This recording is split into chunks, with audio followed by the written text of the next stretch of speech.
close the door? Probably not. I don't know.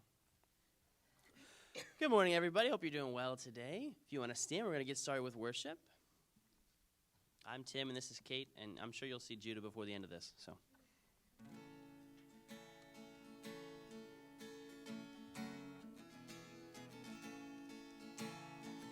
Who am I that the highest king would welcome me?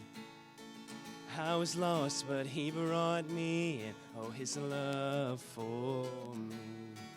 Oh, his love for me. Who the sun sets free, oh, is free indeed. I'm a child of God. Yes, I am. Free at last, he has ransomed me. His grace runs deep. While I was a slave to sin, Jesus died for me. Yes, he died for me. Who the sun sets free, oh, is free indeed.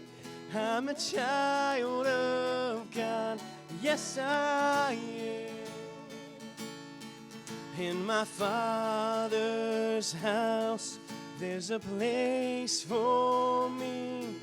I'm a child of God. Yes, I am.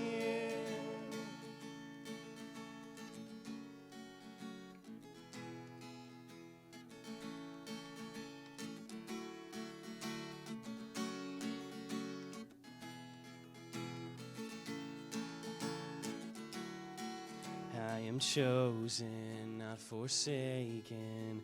I am who you say I am. You are for me, not against me. I am who you say I am. I am chosen, not forsaken. I am who you say I am. You are for me, not against me. I am who you say I am. Oh, I am who you say I am. Who the sun sets free, oh, is free indeed. I'm a child of God. Yes, I am. In my Father's house, there's a place for me. I'm a child of God. Yes, I am. In my Father's house, there's a place for me. I'm a child of God. Yes, I am. Amen.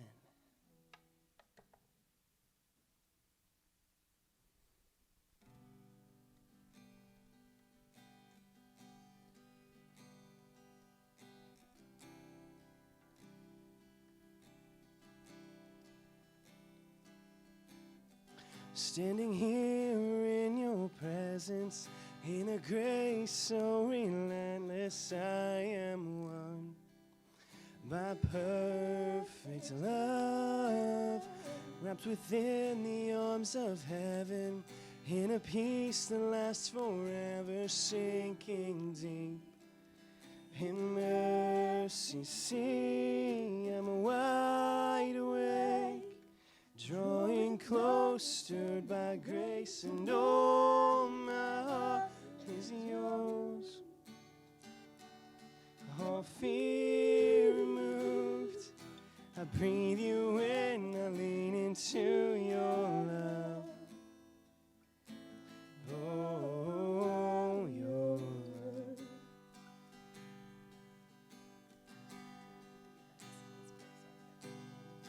When I'm lost and you pursue me, lift my head to see your glory, Lord. Oh, that's what's going on. Yep. Hi.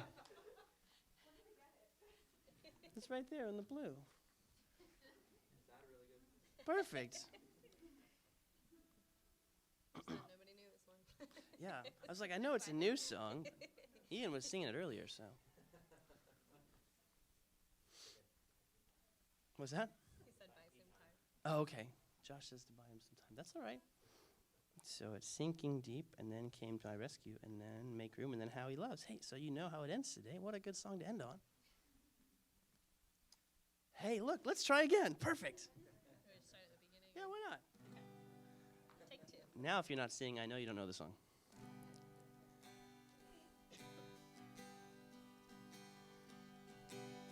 Standing here in your presence, in a grace so relentless, I am won by perfect love, wrapped within the arms of heaven, in a peace that lasts forever, sinking deep in mercy. See, I'm wide awake, drawing close, stirred by grace, and oh, my heart is yours.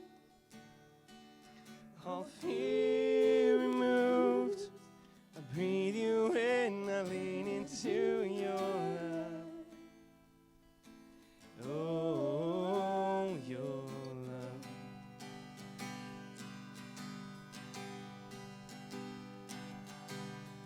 When I'm lost, you pursue me. Lift my head to see your glory, Lord of all. So beautiful. Here in you I find shelter, captivated by the splendor of your face. My sacred place, I'm wide awake, drawing close, stirred by grace, and oh, my heart is yours.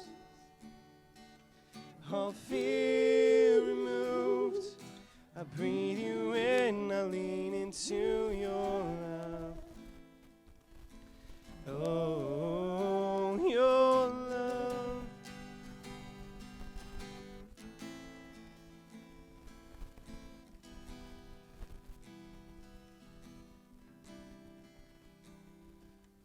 Your love so deep is washing over me. Your face is all I see. You are my everything.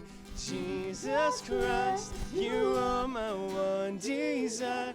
Lord, hear my only cry, to know you all my life. Your love so deep is washing over me. Your face is all I see. You are my everything. Jesus Christ, you are my one desire. Lord, hear my only cry, to know you all my life. I'm wide awake, drawing close, stirred by grace, and all my heart is yours. All fear removed, I breathe you in, I lean into your love. Oh, your love. God, thank you so much for who you are. Thank you for this amazing, scandalous, crazy mercy that you invite us into. Thank you for using people even when we aren't ready for it. I just pray for Josh this morning that he'll be able to speak well. I pray for all of us that we would receive what he has to say. We thank you for who you are. We love you, and pray that in all our lives you are lifted up. So in your name we pray. Amen. So now you guys can have a seat, and Jeremy has some announcements for us. Sure. Ta-da. Can I just take it up so I have it as a reference? Oh, okay. Can you bring it back? Okay. All right, good morning, everybody. All right, before I start with announcements, Joey and Ian, there's a video about Michelin Infusion. All right, well, at least we won't be awkwardly waiting for a video halfway through the announcements. Anyway, welcome to the Commonplace Church. If you're new, you found yourself at the Roxy location. We, of course, also have our Avenue 209 location. And we are a family of believers who, we're made up of different people who share life, and our big unifying factor is Jesus.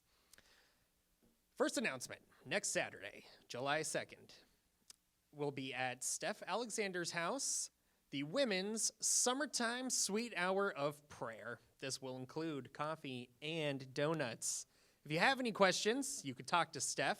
She, unfortunately, is visiting family out of state right now. So you could probably talk to somebody who can show you how to get in contact with Steph and get all the information you would need. So giving, nobody likes how complicated money is. It's awful, but it is a part of ministry. Church is pricey. It's not free. It takes money to give to ministry, and we're grateful for those that give. You can give money to a lot of things, and supporting your church it's very biblical, and it helps the church be healthy and put forth our ministries, and we don't take it for granted. So thank you, those of you who feel led to give to us. For the kids, they will be finishing up the Old Testament in their Jesus Storybook Bible, and they will be learning about God's great plan to rescue his people, which of course is, they're going to send a rescuer named Jesus. Please remind your children to be reviewing their memory verses, and if they misplace their memory verses, which probably happens often with kids, Donna will certainly get them another copy. And speaking of children's ministry, please remember to sign your kids in and out. That way we don't lose track of anybody. Last week, Josh brought up an interesting thought, so I'm going to reiterate it. Prayer. If all of your prayers were answered in the past week, how would your life change? Interesting thought. Anyway, you could ponder that over a coffee break. Kids, you could go ahead and get to children's ministry, and we'll reconvene shortly. So go ahead and mingle.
all better. Mhm. Yeah.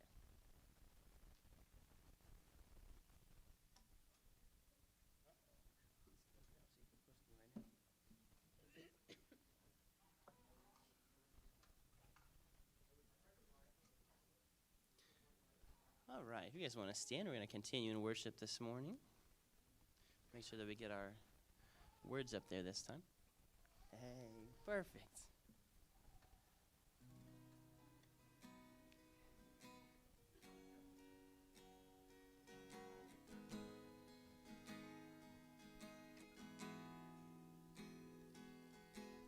Falling on my knees in worship, giving all I am to seek your face.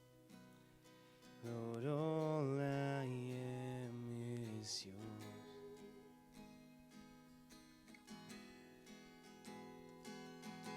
My whole life I place in your hands.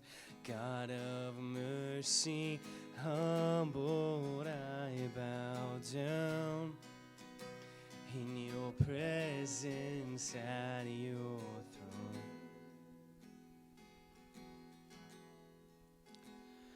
I called, you answered, and you came to my rescue, and I wanna be where you are.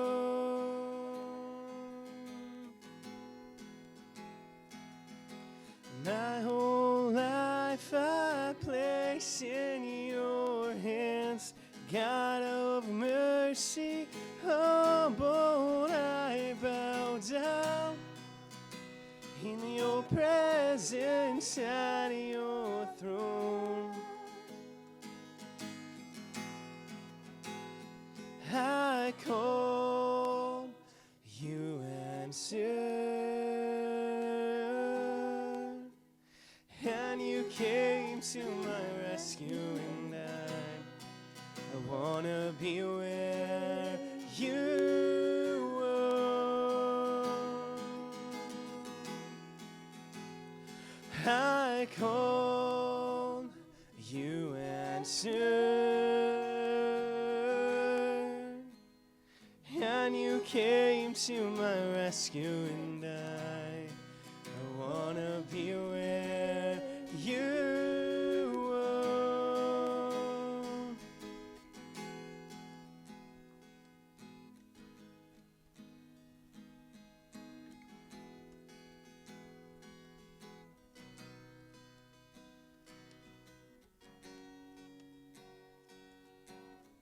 In my life, be lifted high in our love. Be lifted high in our love. Be lifted high.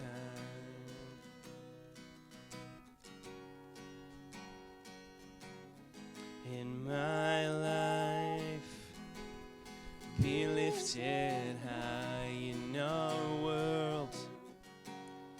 Be lifted high in our love.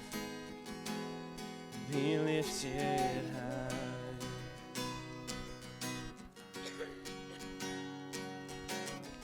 In my life, be lifted high in our world. Be lifted high in our love. Be lifted high.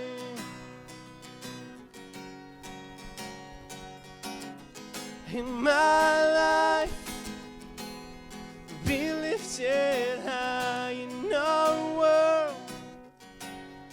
Be lifted high in our love. Be lifted high. I called, you answered, and you came to my rescue, and I wanna be where you are.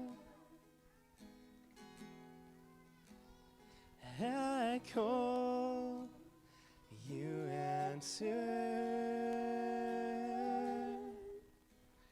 and you came to my rescue, and I wanna be where you are.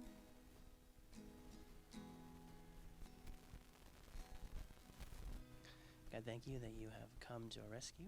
Thank you that you hear us and you love us so much. I pray that you would be with Josh again as he brings this words. I pray that we can receive them. I pray that he remembers what he studied and delivers it really, really well. We love you and pray that all of our lives will worship to you. In your son's name we pray. Amen. You guys can have a seat.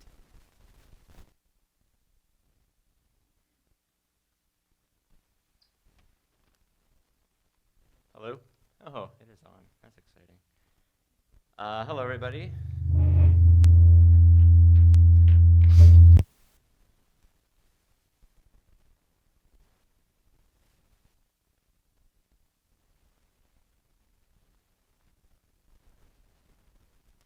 Testing, testing. We good? I like that more. That was God saying pay attention, so get ready for something crazy. I'm just kidding. My name's Josh. I was the one that did the announcements last week, so apparently I got promoted to this. So we'll see how this goes, but based off of everything before this, it's exactly on par with what I'm used to, so I'm good with it. I love the hot mess sort of days because that's what life is. All right, so I'm going to pray real quick before I get into my message, so let's just bow our heads and say some stuff to Jesus. Hey, Jesus, I thank you for this Sunday to preach. I thank you for a sunny day, and I thank you for how you sort of speak to us in cool and new ways. I pray that you calm me down, that you calm my voice down, and that it's not me saying things that I thought up, but instead it's you saying things because you're better at this. I pray that you soften hearts and get us ready to hear some cool things from you. In your name I pray. Amen. All right, everybody, let's talk about Jonah. We are in week 3 of our series on Jonah. If you're not here or just need a refresher, so in Jonah so far, it is a story about this prophet from the Old Testament named Jonah, who is around hundreds of years before Jesus came onto the scene. Jonah is a very interesting character in the fact he was arguably had more faith than most people in the Old Testament. Jonah was endlessly confident in God's ability to do the miraculous. So much so that when Jonah was asked to go to Nineveh, which was this foreign nation he hated, Jonah said, nope, and then ran and boated and swam the opposite direction because he believed in God's power so much that he knew that if he told the people of Nineveh about God and like this message of you need to turn your ways or be destroyed, the people of Nineveh would change. And he didn't want that. He knew God was powerful, but he didn't like the Nineveh people, so he ran away. So Jonah is interesting in the fact that he had a huge amount of faith in God, but also a very strong lack of willingness. And we don't see that very often in the Bible. Typically we have like high willingness, low faith, or kind of a balancing of the two. Jonah was like this weird example outside of the norm. And I think he is uncomfortably relatable character to us with these traits. So keep that relatability in mind as we move forward today. But last week we finished up chapter 1. And chapter 1 kind of concludes with Jonah being on this boat, running from what God called him to do when this great storm came. And to save the people on the boat, Jonah got thrown overboard and then was eaten by a fish. So standard Bible stuff. Thank you. I'm not going to talk about the fish today because we've all heard about the fish before. If there's anything we all know about Jonah, it's the fish. So that's not going to be a central point of this lesson. Just know that he's in the fish for a lot of this. Just for the sake of a fun fact, the only thing I will say about the fish is, so the people of Nineveh, they were pagan people. They did not worship the God that we know.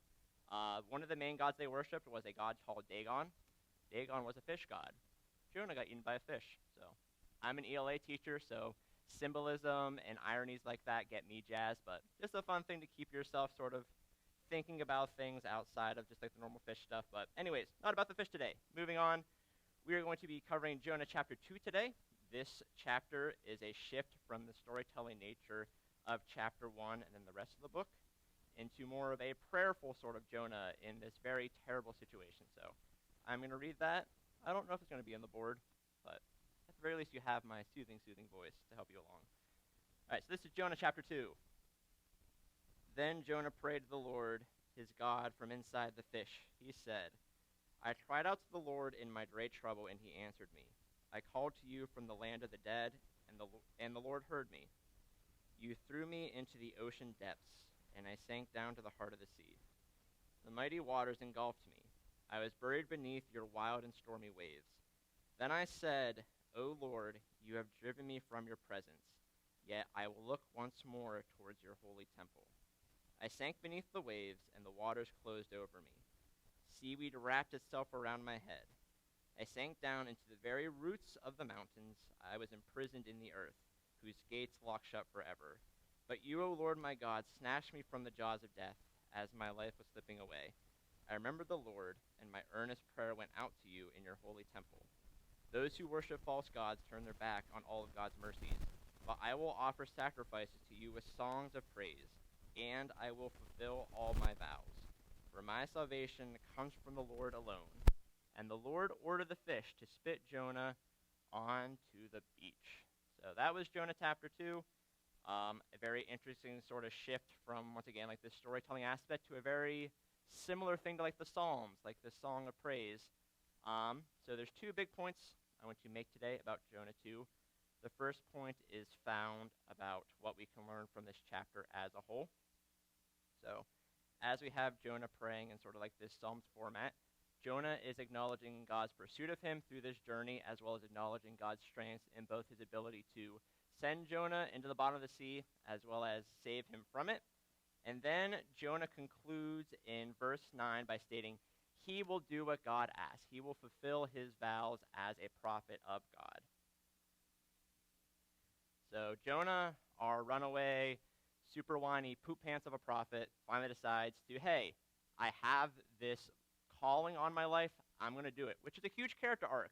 The Jonah who literally did anything he could to get away from this calling is going to go do it. So big deal there. And spoilers for the rest of the story. He does. Jonah does, in fact, go to Nineveh to give God's message. And he does this with the worst possible attitude he could, and with a bad complaining spirit the whole time. So I know the temptation in this is to take this information and this example of Jonah and categorize him as being the worst. However, I'm going to challenge us today to change our thinking on not just Jonah, but yourself and others too, because the book of Jonah highlights for me this very important fact that there is a process to the pursuit of God. By process, I mean that in our Christian lives, or kind of this pursuit of what he calls us to do and who he calls us to be, in this process, we have to start somewhere. In Jonah's case, that starting somewhere was having a bad attitude, but choosing to follow God's directions anyways. The reason I feel this process is important to discuss is because we often don't see this lifelong walk with Jesus as a process. We kind of hone in on the needs of perfection. So, for instance, if we're kind of using this Jonah example, applying it to other people's lives, so take my own, for instance. When I used to live in Pittsburgh, there was a very large homeless population. There was this homeless guy that was on my walk to school who was also conveniently set up by a Wendy's. So from time to time, I would go and buy this homeless person just like a quick sandwich or something. Now, my attitude in this was far from excited because I was a poor college student. I didn't have the money or time to really go do this, but from time to time, I felt obligated to do it anyways. I was not being generous out of a sense of joy like the Bible says we should. I was doing it out of a sense of obligation. So when we lost my place, sorry about that. Too many papers. Hot mess. Yeah, so when we take a focus on attitudes and actions and we kind of key on the fact that if they aren't perfect or pretty darn close, then the whole thing is sinful and unacceptable. If we apply that to my situation, because I was not joyously giving to this person in need, I'm just as bad as Jonah was. I'm somebody who was doing something good, but in a way that wasn't right, so I need to acknowledge my own horrendousness and put myself in the depths of the sea like Jonah did. But I'm here to tell you that this perception of actions and attitudes is both silly and unhelpful, and here's why. By nature, we tend to associate ourselves and others to the closest point of comparison.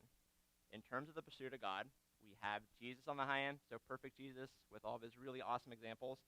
And then on the low end, we have the bad people. We have people like the Pharisees that we know are bad. We have the politicians we didn't vote for that believe differently than us. Those people are bad also.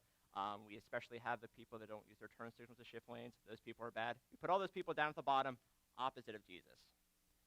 I'm going to make a bold statement here that 10 out of 10 times when people start their Christian journey, they're going to start that journey closer to the bad people, very much closer to the bad people than they do to Jesus.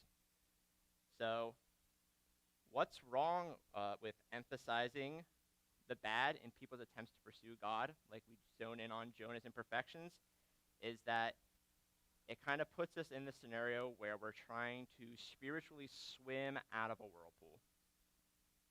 Each stroke of our arm is an attempt to do or be better. So some instances of effort to get out of this whirlpool are, for instance, I prayed today, or maybe I read my Bible today. You're swimming really good with those things. Or maybe you're serving others, like I opened the door for somebody. That's great. I talked to somebody about Jesus. That's amazing. I'm swimming higher and higher in this whirlpool. So all these things are great at helping us swim away from this bottom where the bad people are. Unfortunately, we don't start out being perfect, and because at the start of our process we look a lot more like those bad people than the good people, those good things we do are in some way going to have flaws in them, the same way I had flaws in my giving to this homeless person on my walk to school. So for instance, when we start praying in our early prayer life, we may only be praying for ourselves. That's selfish and not great. When we read the Bible, it's not very often. I read the Bible once a month. That's not enough. Maybe when you open the door for that person, they were super attractive and you took a peek at their butt. That's not great either. Or even when I told somebody about Jesus, I was not doing it for them or for Jesus. I was doing it for myself because I felt guilty for not. Those are all things that are not great about those good acts.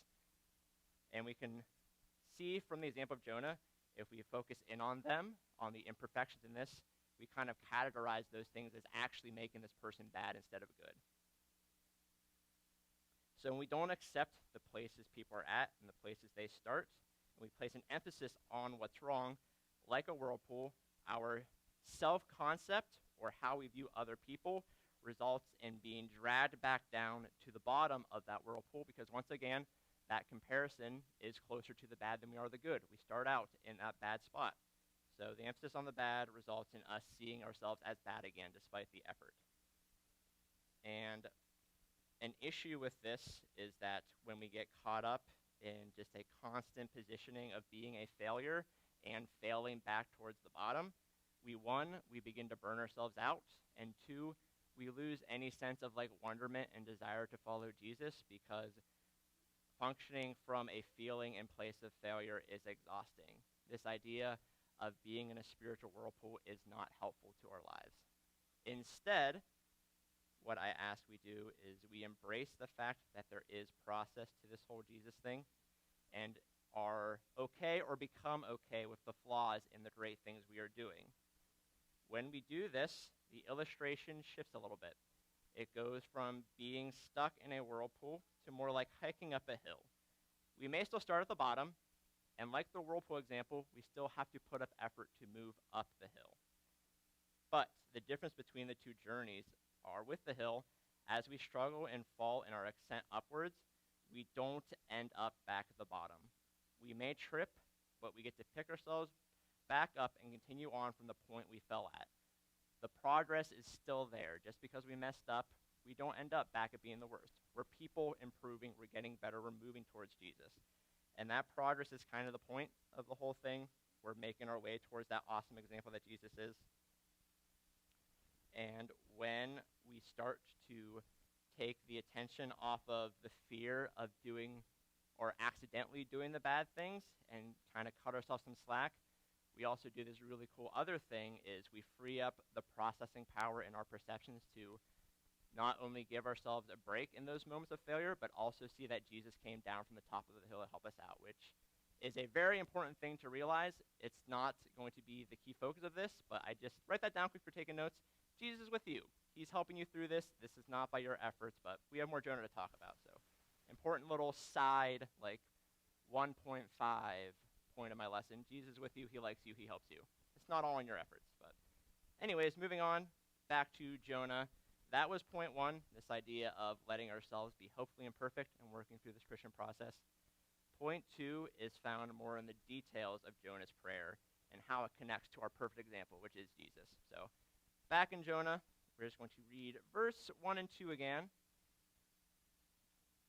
So, then Jonah prayed to the Lord his God from inside the fish. He said, I cried out to the Lord in my great trouble, and he answered me. I called to you from the land of the dead, and Lord, you heard me.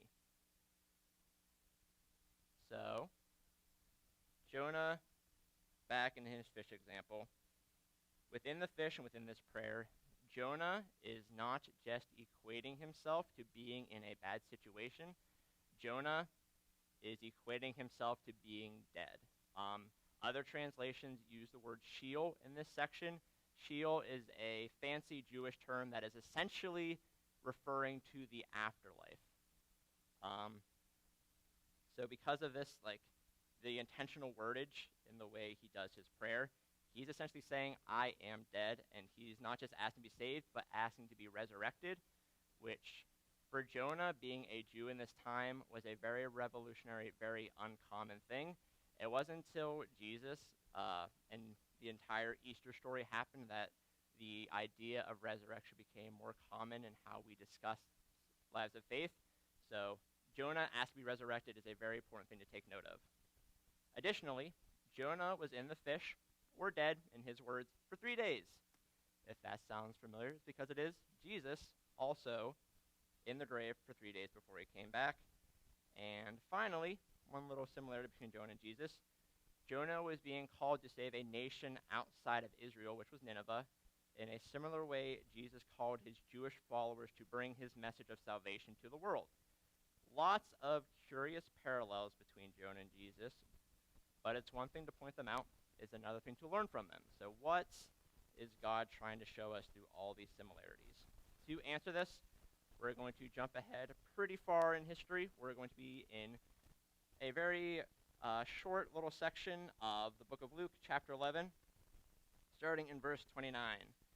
As the crowds pressed in on Jesus, he said, this evil generation keeps asking me to show them a miraculous sign, but the only thing I will give them is the sign of Jonah. What happened to him was a sign of the people of Nineveh that God had sent him. What happened to the Son of Man will be a sign to these people that he was sent by God. So Jesus, in return, also kind of mentions Jonah in reverse. Like Jonah has lots of parallels to Jesus. Jesus mentions Jonah too in a very intentional way, because when Jesus does things and he does like these interesting sort of allusions to the Bible, there's a lot behind it. There's a lot of meaning. So let's dig into that real quick. This idea of the sign of Jonah. So to make sense of this, to put things in context, when Jesus was talking to this group of people, he was essentially in his ministry proclaiming he was this Messiah, proclaiming that he was the person that the Jewish people were waiting for. However, the Jewish people at that time thought the Messiah was going to come and physically destroy the Roman Empire who currently had taken over the Jewish people. And additionally, the Messiah was going to then take the Jewish people after they're freed from Roman control and then place them back as a political power in the world again. Essentially, the Messiah to the Jewish people at that time was assumed to be just another in a long line of heroes from Jewish legend, these people that come and save them from oppression and put them back in these places of power. Which we all know, a little bit of a misconception. But to go along with that, the people are asking Jesus to perform these miracles and these signs to prove to them that this guy has the power to actually save us and destroy these Romans. If you cannot prove you have that power, you're not the person we're waiting for. You're not this Messiah. Instead, Jesus responds, sorry guys, you're missing the point. You're a little disgruntled right now. You want me to destroy these Roman people. I'm going to upset you a little bit. I'm not here to destroy them. I'm actually here to save them, because me saving them, that is the sign or the thing that proves that I am who I say I am. To bridge these two stories, Jonah came back from the dead to save Nineveh from being destroyed, just like Jesus came back to save everybody from sin. This sign of Jonah that Jesus is talking about is a sign about saving rather than defeating. God shows his powers in the way he brings hope and forgiveness rather than judgment and condemnation. God was taking this very big misconception in his Jewish people at that time and fixing it through what Jesus was saying and through this sign of Jonah. So an important reason he did this is because a very consistent mistake made across all of humanity, not just the Jewish people, since the start of time, is this attitude of us versus them, which once again, super prevalent in Jewish culture. The Old Testament is a near constant collection of battles and wars with the enemies of the people of God. Like the three main C's of Jewish history were conflict, conquering, killing. Don't think about that too hard. 3 C's, I promise. ELA teacher. The sad fact is, though, no matter how many victories the Jewish people saw, conquering their enemies never led to lasting salvation, because there was always somebody new to fight or an old enemy to grab their attention. This is not a concept that is tracked in the past either. We too, as the modern church, often also live with this same us versus them dynamics. My example is the history of the American church. You can look at a million different points in time where we're having some sort of really intense, very vicious culture war or some war over political sort of like ideology. We've been fighting for a long time. If you want an example of this, at one point in the church history in America, the greatest threat to the spiritual life was women not wearing blue jeans. So just to emphasize, we make mistakes, we fight silly battles. So, the big issue with being caught up in this us versus them combative attitude is there is this unforeseen problem and this very toxic problem that kind of happens to our spiritual lives and our theology. When we're focused on us versus them, we see and we connect being on the offensive and associating salvation as being a fruit of conflict. The fruits of salvation can only be seen if we are fighting others. If we keep doing that, we just reinforce that habit. And if we're being honest, whenever we are in conflict with others, it's typically not a righteous conflict as much as it's a conflict that's being fueled by hate. So for you math people, transitive property, when it's an us versus them attitude revolved around Jesus, salvation is being connected to conflict is connected to hate, so we're connecting salvation to hate. That doesn't work. This is a very bad way to do things, as kind of God shows us time and time again. When we believe that God is found through fighting others, we will always find somebody new to hate, which is a very terrible cycle to put us into. However, God knows this fact of life, or this rationalization of a terrible system, and that's why he sent Jesus down to us, not only to break this oppositional cycle, but allow us, his followers, to escape that mindset as well. Jesus shows us that the goal is to stop fighting and come together instead. Revolutionary, we should all love each other. As it turns out, Jesus being called the Prince of Peace actually means something, which is very exciting. I like that idea. I know what I'm asking right now is a very hard, big thing, to quite literally switch from one extreme to the other, from love to hate. That's a big ask. It's not just something you do when you read a morning devotional that tells you to do it. It's a very daunting thing. And I'm also aware that the reason it's so daunting is that there are often things that cause people to be the thems to our us's. People are frequently our personal Ninevehs for reasons. Those reasons a lot of the time are because they hurt us in some way, or they did something to bring harm to us or the people we love. There's reasons that we don't like them. To acknowledge that reality, I'm going to conclude this sermon by switching from the similarities between Jonah and Jesus to a key difference between their stories. At this point in history, if we're looking at the Jonah story, Nineveh had yet to do anything substantial to Israel. Nineveh was just this bad place with a bad reputation, and that's why Jonah hated them. On the other end, with the Jesus story, the people Jesus came to save tortured and killed him quite thoroughly. They did a very good job making sure Jesus suffered to the maximum they could possibly make him suffer before his life ended.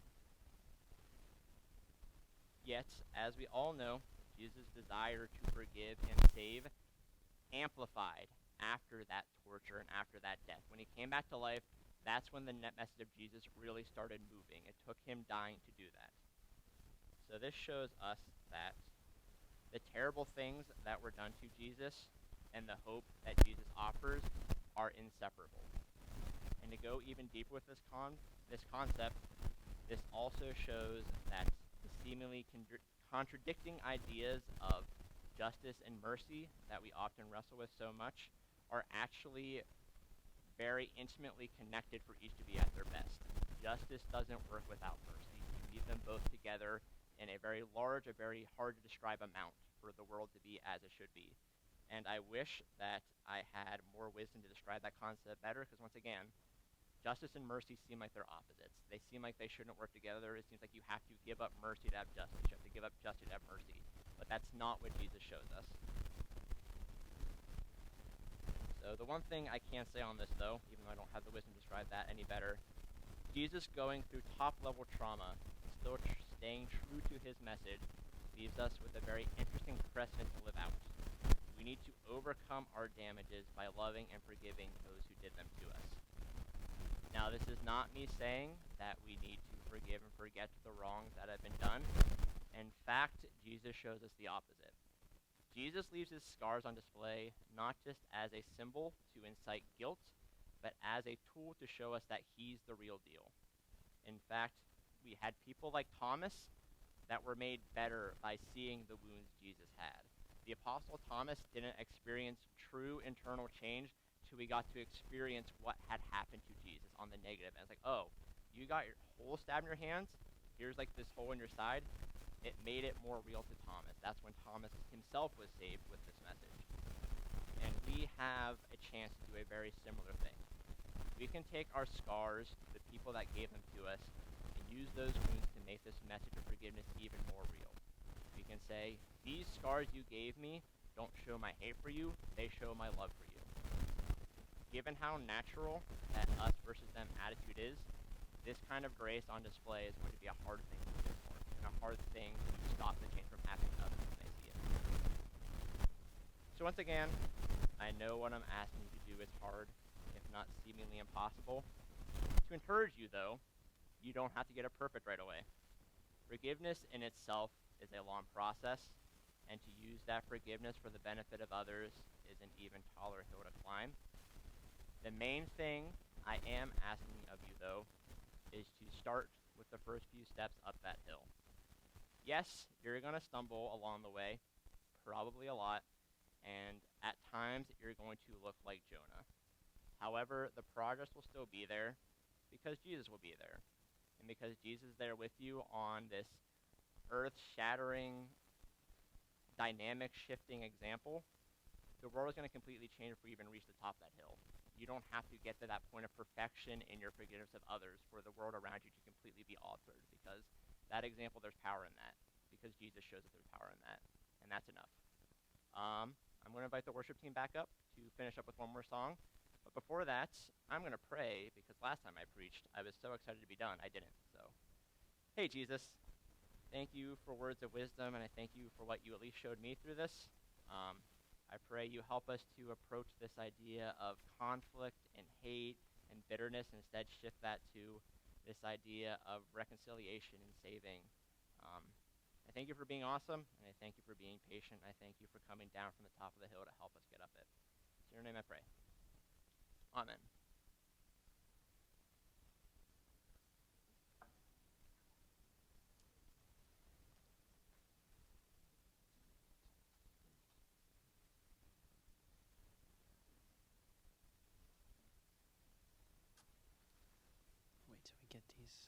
words up here. Next song should be, is anybody up there doing slides? Okay, awesome, thank you. All right, so this might be a new song for some of you, that's okay. But it's really, really beautiful, and our students love it. And I think Josh did a great job today explaining we are trying to move towards this act of mercy, and the song is called Make Room. And so we want to make room for Jesus to do what he wants in this process. It's not overnight, can't fix it. If there's anything our world needs right now, it is Christians, believers that are going to say, I'm going to make room for you to have your mercy on the world, even when it's hard for me. So if you guys want to stand, we'll sing this together.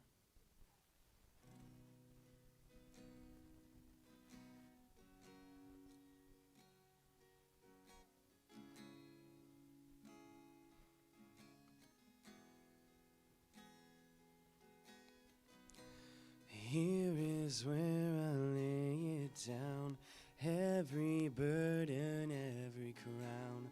This is my surrender. This is my surrender. Here is where I lay it down, every lie and every doubt. This is my surrender. And I will make room for you to do whatever you want to do whatever you want to, and I will make room for you to do whatever you want to do whatever you want to.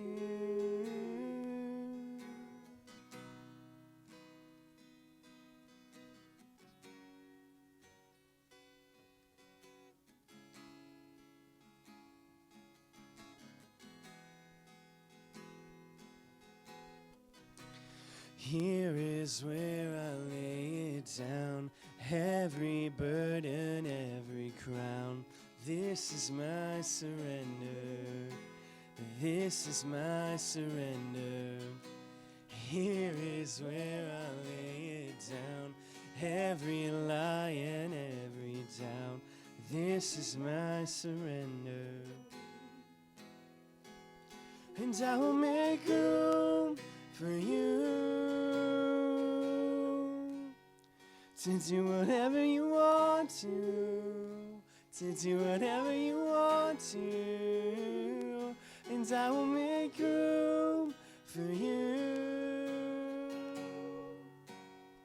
to do whatever you want to do whatever you want to.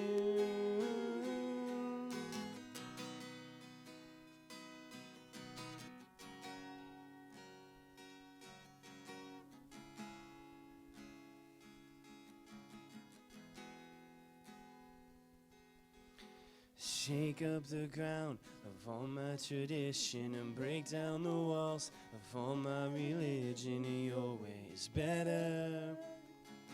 Oh, your way is better. Shake up the ground of all my tradition and break down the walls of all my religion. Your way is better. Oh, your way is better. Shake up the ground of all my tradition and break down the walls of all my religion. And your way is better. Oh, your way is better. Shake up the ground of all my tradition and break down the walls of all my religion. And your way is better. Oh, your way is better. And I will make room for you to do whatever you want to do whatever you want to, and I will make room for you to do whatever you want to do whatever you want to.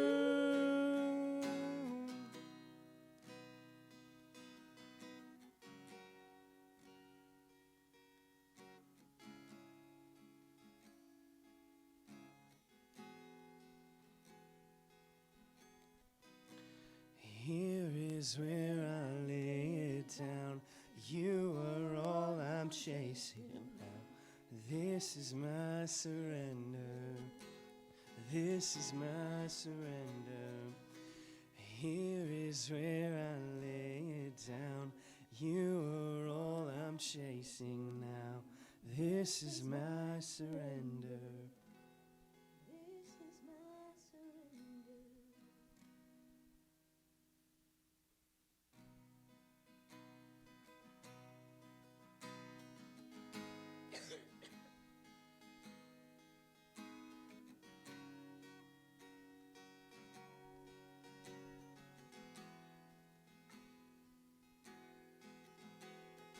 He is just for me.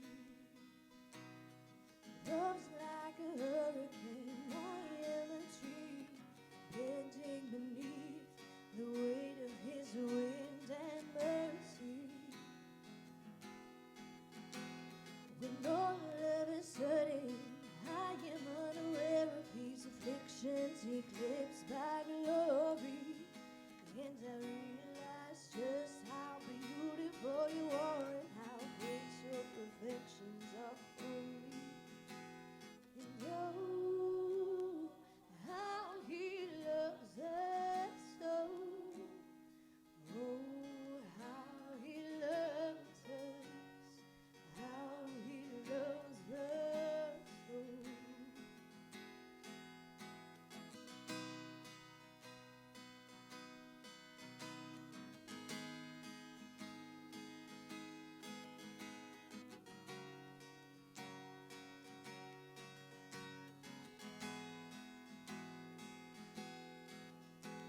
And he is jealous for me. He loves like a hurricane. I am a tree bending beneath the weight of his wind and mercy. When all of a sudden I am unaware of these afflictions eclipsed by glory, and I realize just how beautiful you are and how great your affections are for me. And oh, how he loves us so. Oh, how he loves us. How he loves us so. And oh, how he loves us so. Oh, how he loves us. How he loves us so. Yeah, he loves us. Oh, how he loves us. Oh, how he loves us. Oh, how he loves. Yeah, he loves us. Oh, how he loves us. Oh, how he loves us. Oh, how he loves. And we are his portion, and he is our prize. Joined to redemption by the grace in his eyes. If his grace is an ocean, we're all sinking. So heaven meets earth like a sloppy wet kiss, and my heart turns violently inside of my chest. I don't have time to maintain these regrets when I think about the way that he loves us. Oh, how he loves us. Oh, how he loves us. Oh, how he loves. Yeah, he loves us. Oh, how he loves us. Oh, how he loves us. Oh, how he loves.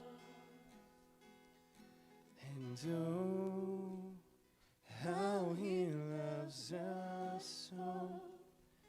Oh, how he loves us. How he loves us so.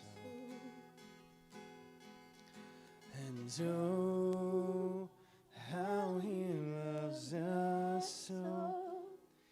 Oh, how he loves